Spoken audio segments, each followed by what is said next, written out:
This morning. We're currently on day 2 of the virtual Wellbeing Festival for Integrated Care Northamptonshire. Thank you for taking the time out this morning to join us. In terms of our session today, I'll just talk you through a little bit about the team and a bit of housekeeping before I hand over to Claire. My name's Becky Salisbury. I'll be opening and closing this morning's session. I'm supported by Sarah Good on screen, who will be monitoring the chat and collating any questions this morning. In terms of a few bits of housekeeping before we start, you'll notice that recording has started. We are recording all sessions, which will be available on our Wellbeing Festival website, wellbeingfestival.live. So please do keep your cameras on. We're keen to engage with you and see each other throughout the session. You'll notice that your microphone has been muted at this time. That will change if you have a question to ask going forward. With that in mind, if you do have any questions, please feel free to raise your hand or pop them in the chat, and Sarah will keep a note of those as we get to the questions and answers session. Audio transcription is available for those that might find that of benefit if by clicking on the 3 dots at the top of your Teams browser. So please do use the chat as we go forward for comments, reflections and questions as we go through today's session.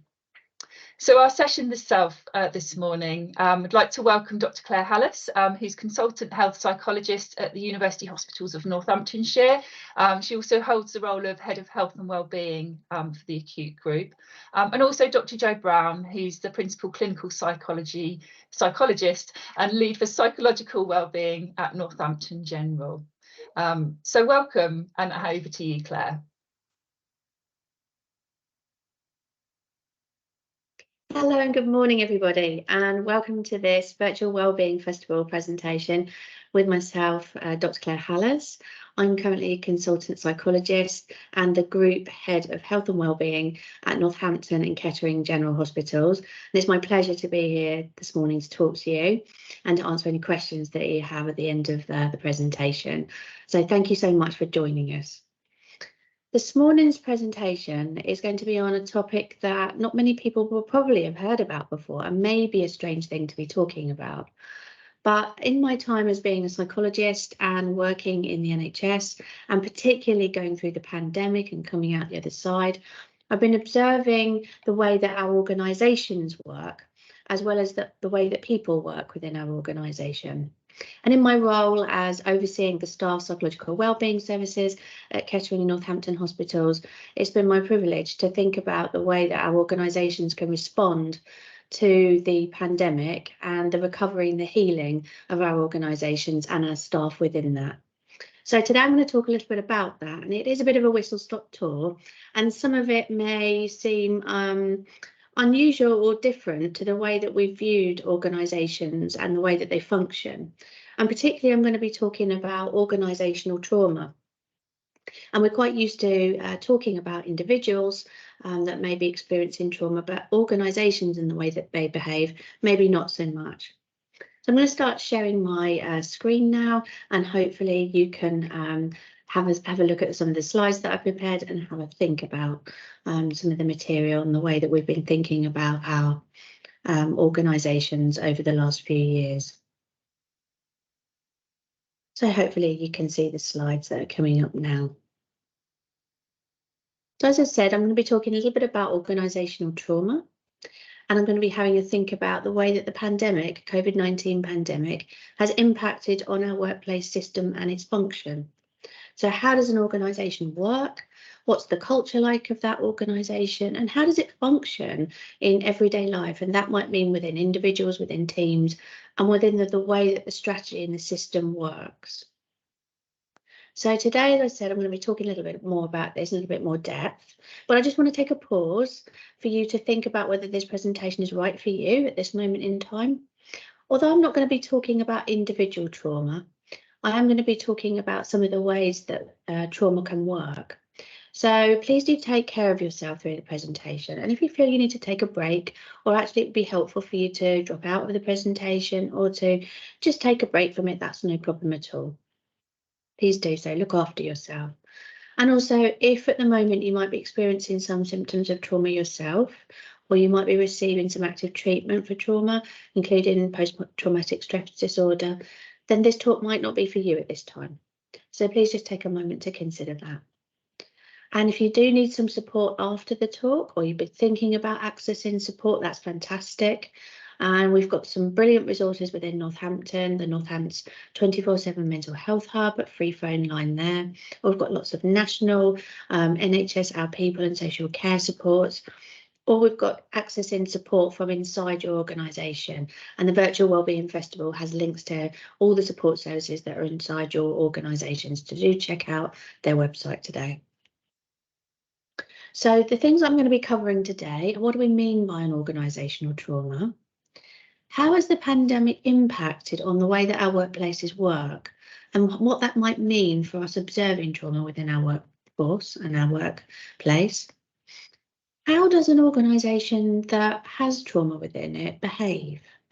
And what might that look like? And I'll be asking you to have necessarily think about what that might look like for you in your organisation. How does an organisational's history and our lifeline of our organisations contribute to the way that it behaves and the way that it functions and copes as an entity, as a system? And I think it's really important. We'll come back to that in a little bit. But also, we all know there are stories, important things in our histories that within our organisations that make it what it is at this moment in time and have contributed to its development. And how can we develop a recovery plan and a growth plan for our organisation so that we think about what the impact of the pandemic has been on it from a pragmatic and traumatic point of view, but then we plan and we think about its recovery process and healing the people and the system to where we want it to be in terms of that growth and kind of, thinking that it can function in a hopeful, strong, safe way. So to start with, I just want to have a think about some of the organisations and some of the systems that you might be familiar with in your everyday life. So what I mean by that is have a look at these organisations here. We've got Apple, the Think Different. We've got some others that you might recognise like Google, Microsoft. We've got Nike with their really impressive staircase going into their main building with their big slogan, do the right thing. We've also got their big car manufacturers like Toyota and their big systems and buildings that they've got in Europe and in Japan. And I suppose I wanted to put these up here to just say that, what do we think about some of those big organisations that we kind of know? We don't work necessarily within them, but we might sort of got a vibe about what it might be like to work there. And there's some glimpses inside some of those buildings there. They're kind of bright. They're shiny. They've got like play areas. They've got color-coded things. They've got rest areas. They've got gardens. They've got like free food facilities. They've got garden walls. They all seem like really, really idyllic places, don't they? But of course, these systems as well have their challenges and their difficulties and their problems. But ultimately, they're thinking about the culture, the environment, and the way that their organisation works in order to influence not necessarily the products that they're building, they're making, but the people that work within them and how happy they are, how settled, satisfied, how they feel when they come to work, how they function when they come to work. So from my perspective, then I was thinking, well, how does that relate to our system, our health and care system, health and social care system? And what is it like for us to work within that system? And these are just a very, very tiny few snippets of roles and vocations that are within the health and social care sector for us all that we're working in. But for most people that come into health and social care, it has more meaning than just a job. It can be called a vocation, or it can have reward and value that means something about human life and the people that we are treating, caring for and valuing within that. And not just them, but their families, their family lives, their health, and the way that they function within the world and the broader society and community that we know that they're within, particularly within Northamptonshire here. So why think about that as a starting point? Well, we know that as a result of that, organisations have personalities. And that might be a strange thing to think about when we think about human beings and individuals having personalities. But that organisations do have personalities. And if we think back to that first slide with Google, with Apple, with Nike, with car companies, with whoever we might think about within our social care sector, the place of work that we're in, the NHS systems that we're in, actually they do have personalities. And you could probably stop for a minute. And if I asked you to think of a few words, 1 or 2, 3 words, to describe the personality of the place you work in, no doubt you could come up with something. And what sort of identity would you give it? Would it represent a figure, a personality, an animal, something that you could relate to and think, what are the strengths of that? What are the resources within it? What are the things that make it protective and strong? And what are the things that differentiate it from another care home facility that you might work in, or a different type of NHS trust that you might have worked in the past? And what are the range of feelings that you could identify with this place of work that you're in? Do you feel happy? Do you feel at times worried or conflicted? Do you feel sometimes helpless or stuck? And what are the emotions that come along with working in this environment? And also a culture, which we know is a really strong predictor of the way that people work in their organisations and the values that they bring and how they engage with the values of that organisation. So the me values and the we values of our organisation. So what is a value? Well, a value is something that is a fundamental kind of moral principle or something that you ethically believe is the way that you want to live your life by. The stance and stand that you take in life and the priority of things that you place on the way you want to live your life or behave in your life. The attitudes that are existing, that are circulating around, are they supportive, proactive?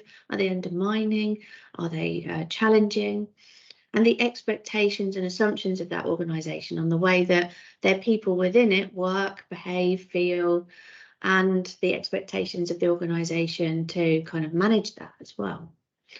And particularly safety is really important in culture because not just the physical health and safety, which we know is managed in a regulatory requirement under the Health and Safety at Work Act, but also the psychological safety of our staff. What is psychological safety? We'll come back to that later on, but predominantly that you feel safe, open, able to share thoughts, feelings, and views about the way that you operate and work in your workplace, and that you have opinions and they're able to be viewed and vetted and heard in a safe and productive way. Of course, within cultures, we have families, teams, and individuals. And within every organisation, there is a memory. And this is something that's not often talked about, but shared history of experiences, what things go well, what things haven't gone well. Who were people that were really valued in the history and the memory of the organisation that was so cherished and brought so much change and good? And what about people that weren't as well? We can all think of people in our organisation that brought harm or damage, or that they were just unpleasant within the history of the organisation and didn't bring value. There's also periods of amnesia, and for those of you not sure what that word is, that's about memory loss. So what are the things that we try to move away from, we'd like to forget about really in our shared history, something that we're either not happy about or ashamed about or didn't go well. And sometimes within a memory, there's also feelings of being detached, dissociation, so not quite in a togetherness state, so that particularly things like being detached from the people that work within there, the organisation, just feel separated from it. So there's lots of really important things to consider about our organisations and us that work within them, and also how we fit with that as well. So how did the pandemic impact on organisations generally, but also within the health and care sector, health and social care sector? So what were the positives really? Well, some of the positives were actually very, very dynamic. And I know it sounds a strange thing to say about the pandemic, what came out of it was good, but there was lots of good, particularly team cohesion and team building, and that kind of what people have sometimes described as a Dunkirk spirit, you know, that everybody pulled together, came together for a common cause, a common good, and to fight against the pandemic impact and to bring safety and health back to the environment, the community and the world. And that was very prevalent and very sort of observable, particularly in the early wave 1 and wave 2. Also, some really amazing things that occurred was the hexagonal diagram there. It's a little bit difficult to read the words, but quality improvement. So lots of innovation and change and positive, dynamic, fast-paced developments that sometimes the NHS and the social care sector are not always sort of the first at the forefront of change. And particularly there are things like digital change, you know, a health service that had never really functioned in a digital form in terms of sort of video calls on appointments and clinics and telephone appointments suddenly became really versatile and flexible, working in lots of different ways. And the bar graph in the bottom left-hand corner was a kind of survey that the British Medical Journal did and published about the positive things that people gained from their roles during the pandemic. And one of those particularly was that they felt they learned new skills really rapidly and really, really fast. And that enabled them to move forward really quickly with sort of developing new competencies and skills and doing new creative things. So actually, this was a really dynamic time in some respects. However, there were also some real challenges, and some of those challenges were particularly around the real sadness and loss of human life.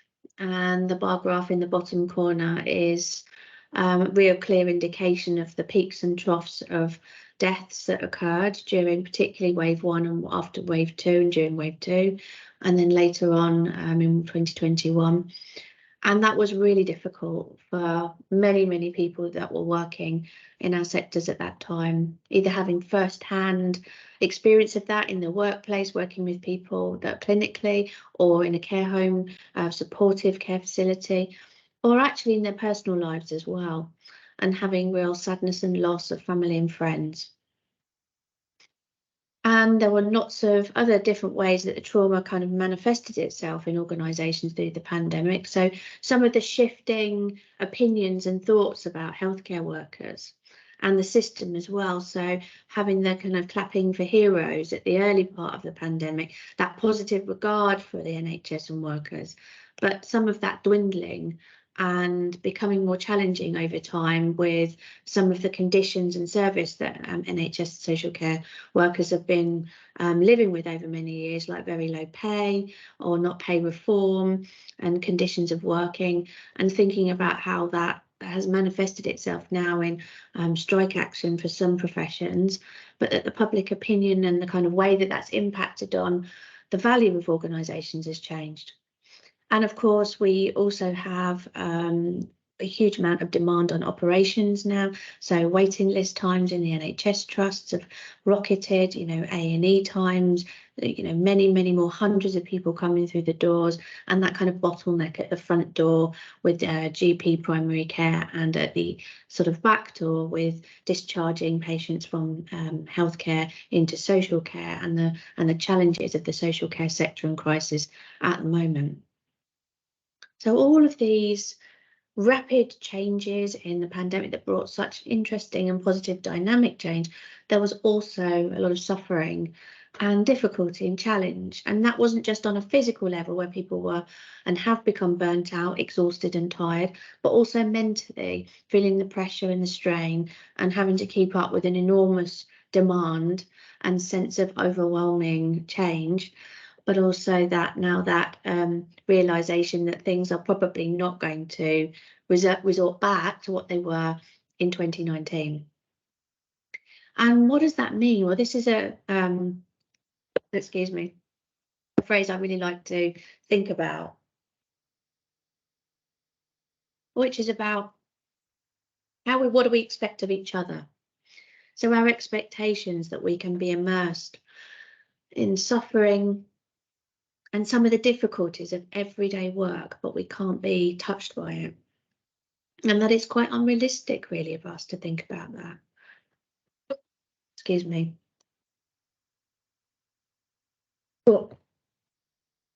And that we might think to ourselves that we need to be able to kind of go through these difficult experiences, but not have an impact on us. And our organisations wouldn't have any impact. And there's almost an assumption now nationally that NHS trusts and social care trusts will just bounce back. from some of the difficulties that they've been through, and that kind of organisational amnesia or national amnesia in a way about the pandemic has moved on and it's gone is kind of sad to see in a way, because that means that we're not allowed to actually acknowledge or accept that some of these things are difficult. And it's unrealistic of us to expect that they would have not touched us in some way. And of course, with the COVID pandemic now very much coming to the forefront in the media, it is sort of bringing back some of that experience and memories, and rightly so for the families that have lost loved ones, that kind of acknowledgement of the real impact of the pandemic and the way that it played out is now being brought back to life again. So what do we mean by organisational trauma? Well, trauma can develop for individuals in very, very different ways. And some of those individual differences and the individual ways of people experiencing trauma are also ways in which organisations can experience trauma. And I think it's helpful to make a comparison on that level alone. So, for instance, trauma is something that can develop following witnessing or experiencing highly distressing or frightening events, and events that are intense or extreme and possibly overwhelm that individual and might result in a lasting impact on that person. So their ability to cope in everyday life or to experience feelings of fear or vigilance to their safety going forward. Some of the ways that individuals respond to some of those experiences that they've had might be called what we called flop drop, which is where just absolutely sort of unable to get out of bed, just to be absolutely exhausted or overwhelmed, freezing, feeling unable to function, or becoming defensive, aggressive, fighting, that fight-flight response, or running away, as we said, from that sort of avoidance. And some of that hypervigilance to threats. So what that means is always being on the alert for things that might go wrong. And what we do know is that that's out of the control of an individual, because it's a kind of an inbuilt, very kind of prehistoric response from our very old brain, from when we were very first kind of conceptualized as humans, to looking out for and protecting ourselves against danger. Our brains haven't changed much since the very early evolution and development. Of course, our surroundings and environment have, and that means that we can be looking out for danger and things going wrong in very different ways from when our cave men and women past were looking out for real physical threats of danger. But ultimately, how does that translate to organisations? Well, teams and departments can behave in different ways that show themselves to be emotionally charged. And what I mean by that is hyper alert, or in response to waiting for things that might go wrong, or could be a threat to their existence or their role or their safety. What does that mean? Well, what that means is that if you think back to some of the teams or organisations or services that you've been in over the years, if you're lucky enough to have worked in different areas or different teams or different departments or organisations, you will notice there's a different vibe or feeling or sense of self within that, or identity within that team or department or service. And how does that team or service or department operate? Does it operate in what we might call survival or threat mode? And that means, is it defensive? Does it rush to defend itself against criticism or attack? Does it always seem on the defensive and never sort of relaxed or safe? Does it always feel like it's in conflict? That there's things always sort of, arguments or difficulties between team members, or things not going quite right? Does it feel very anxious? Does it feel on edge, worried? And is there a sense of feeling numb, which is a very common feeling in trauma, but that disconnectedness or disengaged, just not being present with what's really going on. So some interesting ways of looking at those responses and trauma.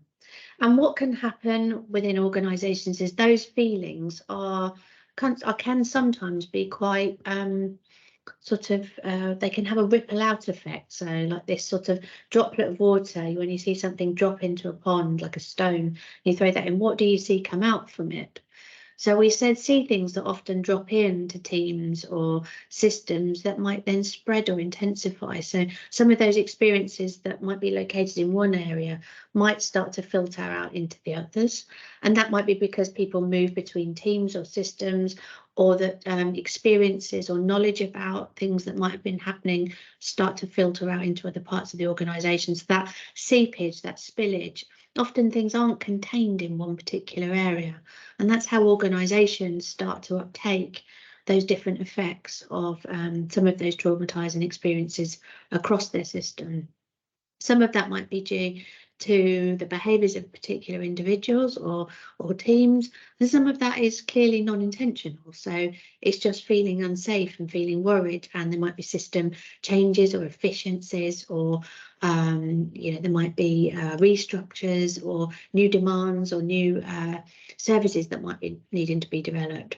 And some of that might be intentional. It might be where people feel unhappy or undermined, or systems or teams do, and that they might be upset or involved in behaviours that might impact on others. So thinking about our organisations, then we know from what we've discussed so far that organisations are alive. They have personalities, and they're a collection of individual brains and people that form teams and form systems. So a system isn't a machine. Staff are not robots, and we're not robots or machines. And Dr. Karen Treisman, who is a really kind of thought-provoking psychologist who's been working in the area of organisational trauma for some years, particularly starting her work around the Toyota disaster in Japan, when the tsunami impacted on the nuclear power station there, and there was a huge flood. And also the Toyota kind of system was in that as well. And obviously the corruption went on also within the Toyota system as well later on. And there was a real degeneration of the organisation, and needing to have a strategic plan to kind of bring the recovery of those organisations back to a healthy place again. And so she did quite a lot of work thinking about how organisations behave and their function from a trauma perspective. And this quote that she talks about here, which is where organisations are alive, they're always developing, adapting, they can be equally vulnerable to stress as individuals. Loss, dissociation and toxic stress can spread like a contagion or like a virus throughout organisations. And when this happens, it can become unhealthy, traumatised and distressed. And it can result in practices that induce rather than reduce trauma, which might mean then that the culture is being led by more trauma behaviours than non-behaviours. So I suppose, what does that mean? What does that look like? And it sounds a kind of scary quote, but I suppose what it really means is that we are, when there is trauma, there is grief and there is loss. And there's a recognition of that and some of the stress and the fallout of that. And what does that do to people and their behaviours? So if we think about what that might look like from an individual, teams and organisational level, we can see quite a lot of different impacts. And I suppose this slide's a little bit busy, but hopefully what you can see from a human perspective is that what we would expect to see is a lot of burnout. And some of that kind of vicarious trauma, we call it, which is where people hear about and learn about trauma through others and some of their experiences and what the things that they hear about. So some of our professionals that work across our system are not necessarily directly experiencing those traumas and those really challenging, distressing situations, but might be listening to or supporting people within that. And also that we might see an increase in empathy distress. Now, it used to be formerly called compassion fatigue, for those of you that heard that phrase. Compassion fatigue is a bit of an inaccurate phrase. Empathy distress means that we find it over time, the more we empathise, the more we're in a caring profession, the more the burden of caring becomes emotional to us. It becomes, we take it on board more, rather than we find it really hard to show compassion. That's not what empathy distress is. People that are highly compassionate, highly empathetic to the people that they work with and have a high level of that are more likely to become distressed and more likely to become burnt out, because it's a hard emotional toll that it takes on us. That doesn't mean to say that those people are weak. Doesn't mean to say that the people that experience those things are not able to cope, that are not resilient. Far from it. It means that we're recognising the impact of an emotionally demanding set of roles that we have. And also that we have often lack of control and of autonomy over our work. And that's become a little bit more since the pandemic. Initially, in the early waves, we had more control, more autonomy. There was vibrant change. People could make changes rapidly. But the wheel of the NHS and social care system has kind of come back, sort of grinding down again, where actually more restrictions, more regulations, more controls, more financial controls and resourcing controls mean that we often have less control and autonomy. I won't go through all of these, but I think what you can see from the systems and organisational impacts are that within that system, often lack of psychological safety and the speak up culture becomes apparent. What does that mean? Well, sometimes it's hard to speak up and feel able to have your voice and be heard. And that can be difficult because we want to have our opinions valued. And also, if we've had personal experiences of not being heard or not being listened to in our lives, that can be difficult too. That can be reinforcing. But often we can have rigid and inflexible attitudes to work, and some of that groupthink, we feel like we have to comply with our team or the way that our system thinks and works. Because if we don't, then that might say something not so nice about us, or we might be picked out as a problem within that. And having cultures that shut down talking, communication, openness, often only leads to one thing. And as an organisation, what we observe then is more sickness absence, where staff and employees are more distressed or upset or feel unable to function in their best selves, more burnout, more challenges. And of course, that commitment to the organisation, feeling that you belong, that you're part of it, that you want to, do your very best within the time that you have within your organisation, leads to greater turnover of staff and poor retention. So more people leaving and less people feeling that they want to, really commit to this organisation. And we know that when staff and employees are unhappy, that actually what happens is that their productivity, their efficiency, and the ways that they behave and work can start to be affected, like any human being. They're not a robot, which means that there are more incidents, there can be more near misses and errors. And that is a direct result of having these real stresses and strains on them and the system. It's not a blame shame culture that we want to be promoting at all. We want to say this is a realism and a real impact of the pandemic and work that we're all doing. So thinking then to taking all that information and the way that organisations might be functioning and thinking, we were talking a little bit before about what is the history and the timeline and the factors that impact on our organisation, and some of that culture, some of the ways that that organisation can commit and value and bring people along on that journey, that roadmap of their history. And it is really clear that most organisations have what we call golden ages. So periods where they shine, they flourish, they're absolutely sort of what we call on fire, everything is going well, targets are being met, services are great, gold standard, people are happy. And then something changes. And what can that be? Well, it could be things like new leadership or new teams, or a government deciding they're going to cut funding for particular things and the organisation having to make tough choices about the way they run things, or services they might implement and the way that there's people that are within those services.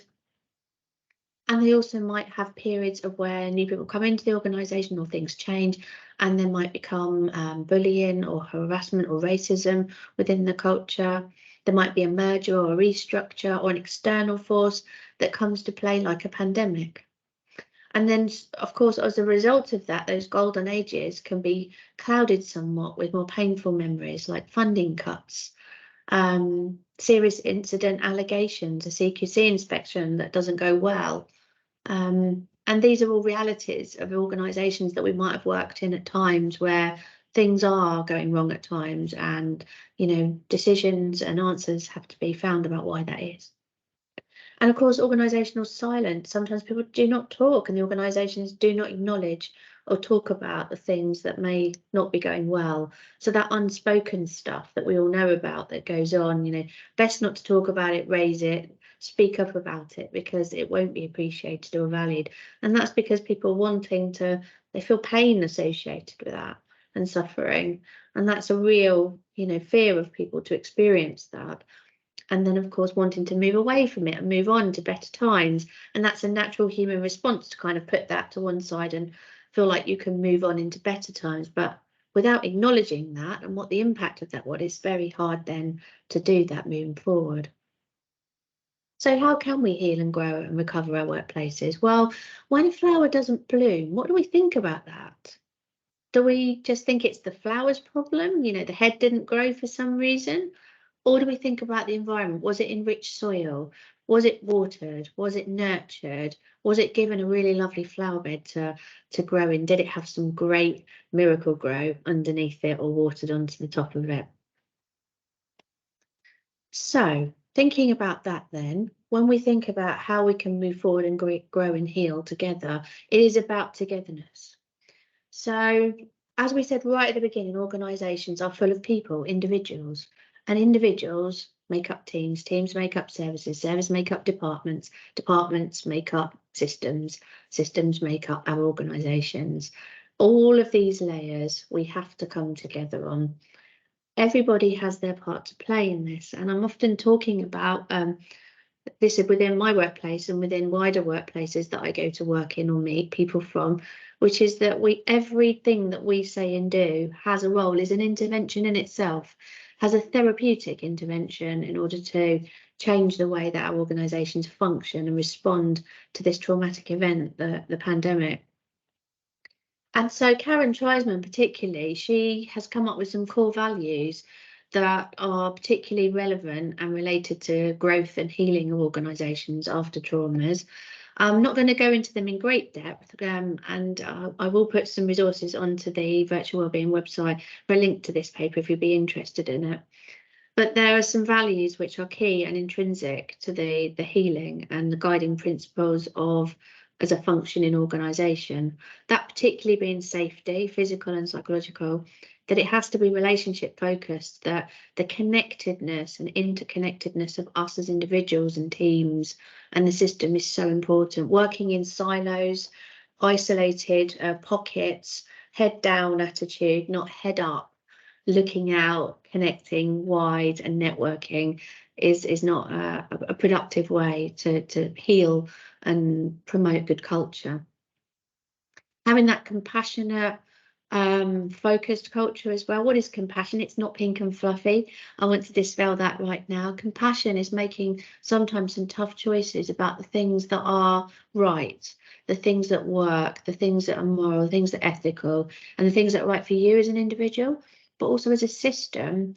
Promoting that compassion is about giving that sense of worth to those people that are working within that and dealing with the ghosts of the past, instilling hope, bringing that strength to those organisations and those peoples, and having that humility and responsiveness to do that, so recognising within our organisations that we have multiple identities, cultures, power differences, that diversity and privilege for some groups and some peoples, and that kind of equality and equity discussion that we need to be having about equity being the most important thing is really at the forefront.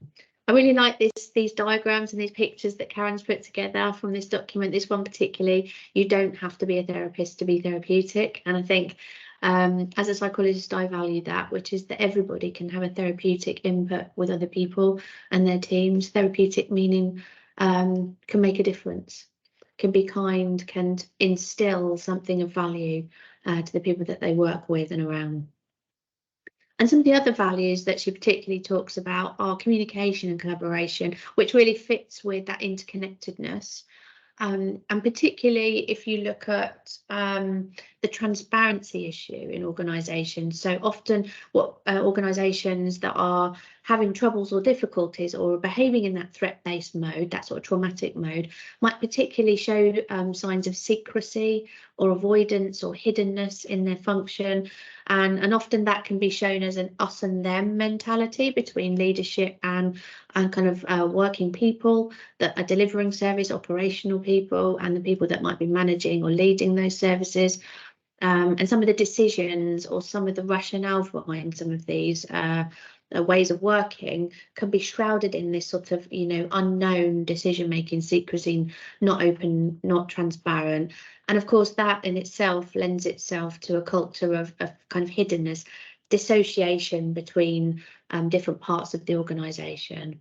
And so really important that treating each other like humans and adults, and that we can understand even if there's difficult decisions, is so important. Also thinking about some of that kind of compassion is thinking about curiosity and reflectiveness.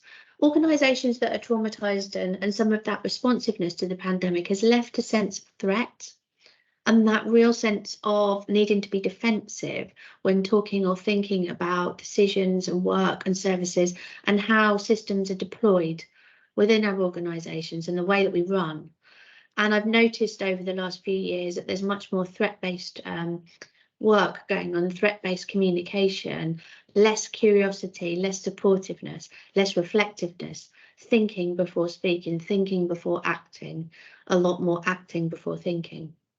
And having that acknowledgement of that and real kind of, candid openness to think about, rushing into decisions, rushing into acting, and not thinking through processes, it has become clear. And this little diagram here, the ABC diagram, which comes from Michael West's seminal work on compassionate leadership and compassionate roles and function in organisations, is really the Mastery Choice Voice slogan, which I really love, which is about if you can have autonomy, you can work your way around your own role and you can make it work for you and deliver what you need to deliver, and that you can do that within your own control, and that you can share that out and that responsibility and have that heard and valued, is really the core intrinsic part of the way staff are valued, their well-being, and the kind of impacts of that. So reducing threat-based work and bringing in that kind of compassionate, engaged, open, connected relationships and output of service. So that's a really nice way to conceptualize it. Just thinking sort of finally, sort of trying to bring that together. What do we think would be useful ways to bring our healing and growth together? So what are the key core things that we need to be thinking about in terms of post-trauma, post-pandemic growth? What would be the key factors and the key system-based approaches that we need to take? Well, that compassionate approach is centre and core. And what we mean by that is humanising people again within our systems. It's so easy over time to treat people as assets and chess pieces, pawns in the way that our systems run and their effectiveness and their productivity, so that we look for output, we don't look for quality. So it's quality versus quantity argument, isn't it? And thinking about people and the way that the work impacts on them and their emotions and their physical health is really key. And addressing the impact of our service user experience and what we're trying to achieve with our service users, and having some equity about the way that our staff are engaged with that or treated within that, and its impact on staff is so important. Often at the moment what we see is service users having preferential impact assessment to see what the changing the systems, the processes, the resources would impact, whereas less so on staff and on employee health and well-being. So not treating people as machines, treating them as individuals. Sometimes we hear from managers and leaders that we can't set precedents. We've got policies, we've got process in terms of our workforce support and services. But actually, they're there for guidance, they're there for regulation. But when we can use our discretion as a compassionate manager and we can manage individual workplace needs to a reasonable and adapt to within reason, and team and service function, that is to the benefit of everyone. And that yes culture, creating that safe culture for staff to speak up and ask for that support and impact is so important. One of the key things that really notice in traumatised organisations is that dissociation between that kind of partnership working between the organisation and employees, people that we within that, and those shared decision-making councils now, that the way that we can share our quality improvements, share our approach to delivering what we're here to do, has had a massive impact on collaboration, safeness, compassion, and the way that staff are fully engaged now in the way that we deliver and promote and work and develop our innovation and quality of our services, and the way that we work together. So I'm really delighted in the NHS Trust to see shared decision making taking hold, and I hope within the social care sector that's a process and a system that can be developed as well. And then finally, thinking about creating strength and hope. What is it about our hope that has sometimes found it hard for organisations to move on and get stuck in threat-based defensive reactions and communications with their employees and their people? It is that sense of being together. We're together in this. It's not an us and them or you and me culture. It's we are all one in this. We need to celebrate our strengths, build on our shared successes, but also engage hope through being companions to each other through this journey at whatever level or whatever part in that system we play, but ensuring that that filters in at all levels.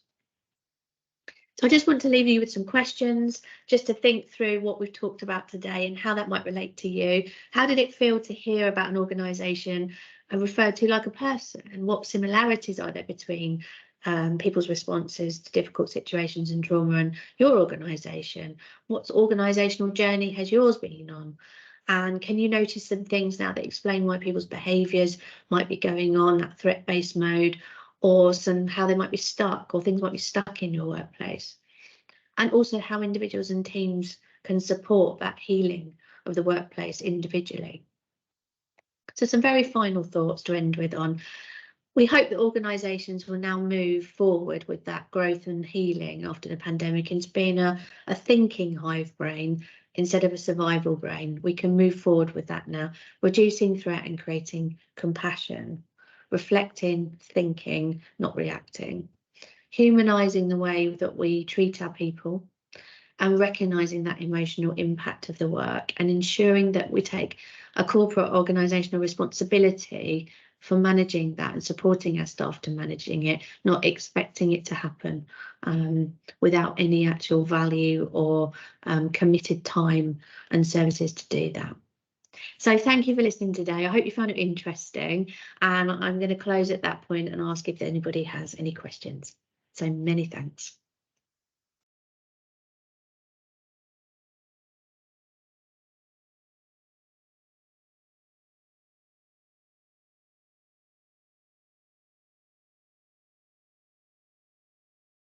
Thank you, Claire. That was really, really interesting and really powerful, just to envisage sort of an organisation in kind of the human form. I'll hand to Sarah in a moment for any questions, but before I do, there's probably just one from me, if that's okay.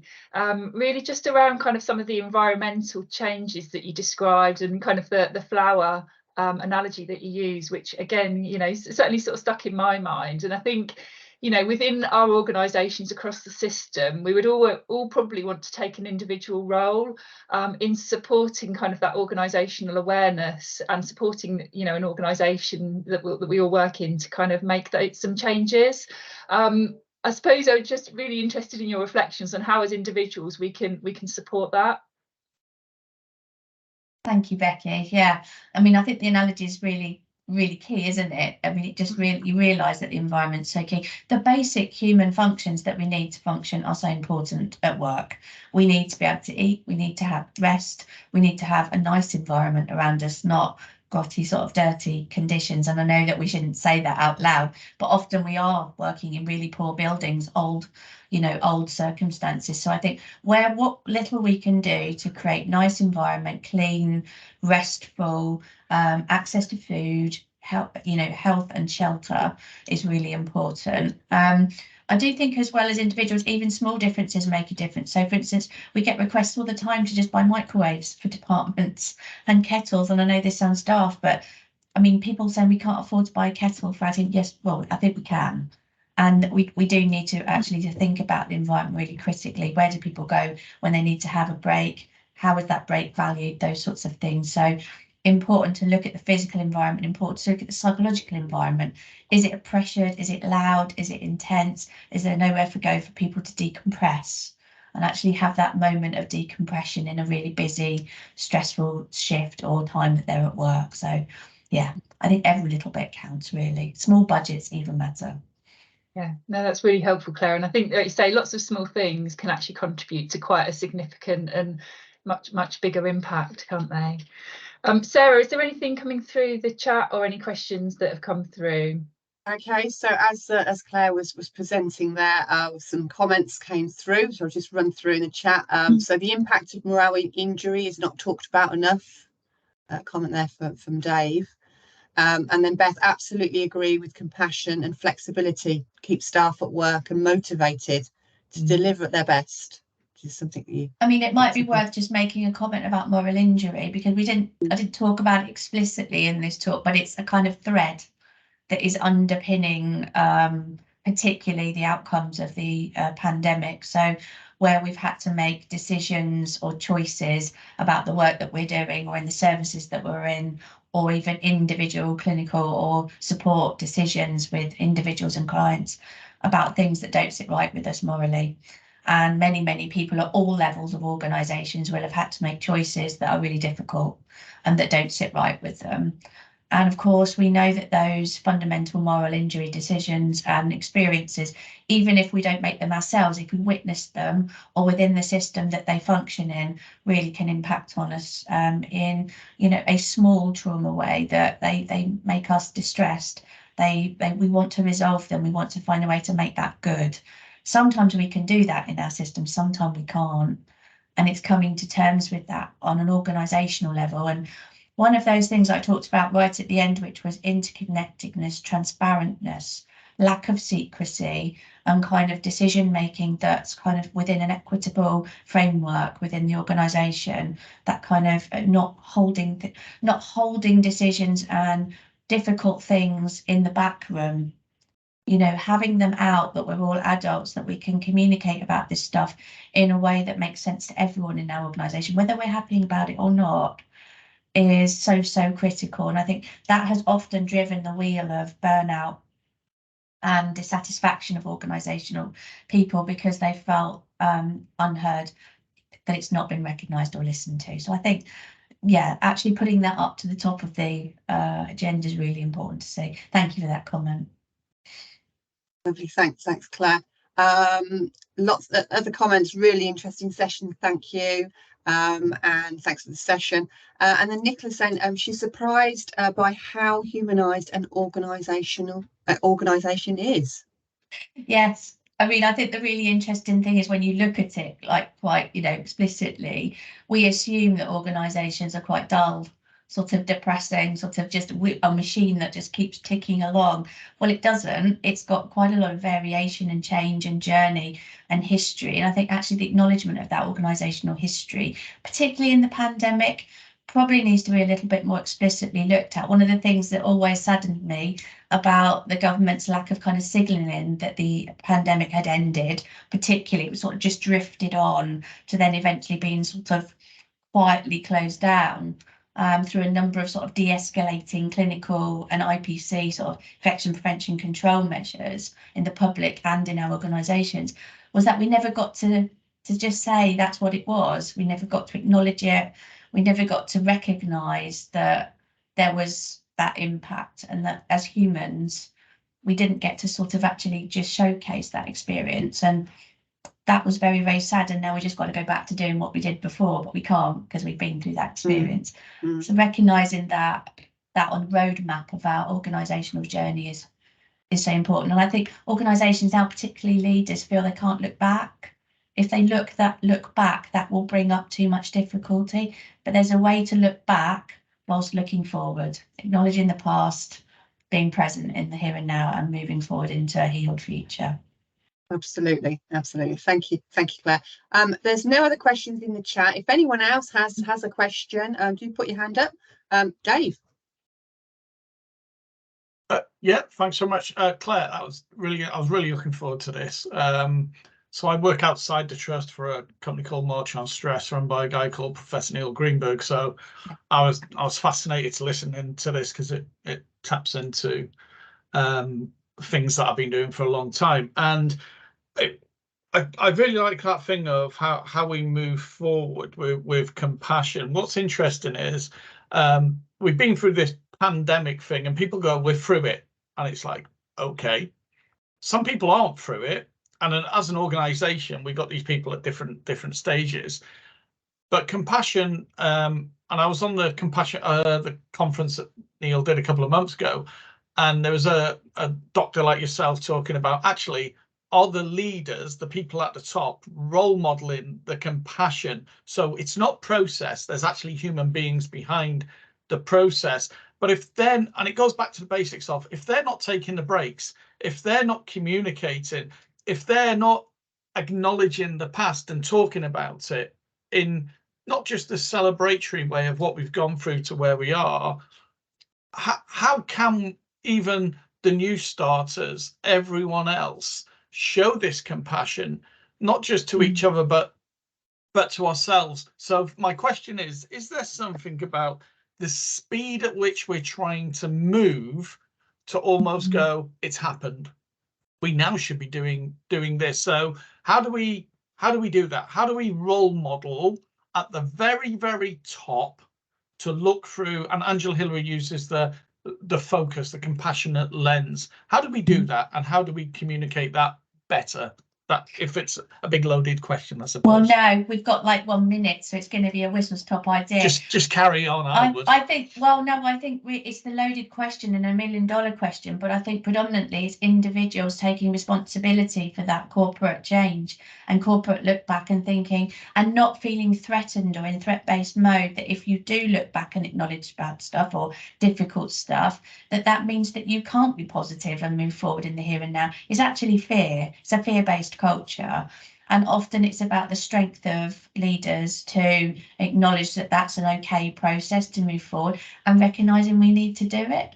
We can't just push stuff down in a box and hope that it won't pop back up again. We know that from the evidence base that doesn't work. So we're actually out the other side of the pandemic, but we know from our literature and from Neil Greenberg's work, and I know Neil well, that actually the trauma of the fallout of the pandemic is probably still to come. We're 3 years post, but we thought it would be 5 years we'd see the peak.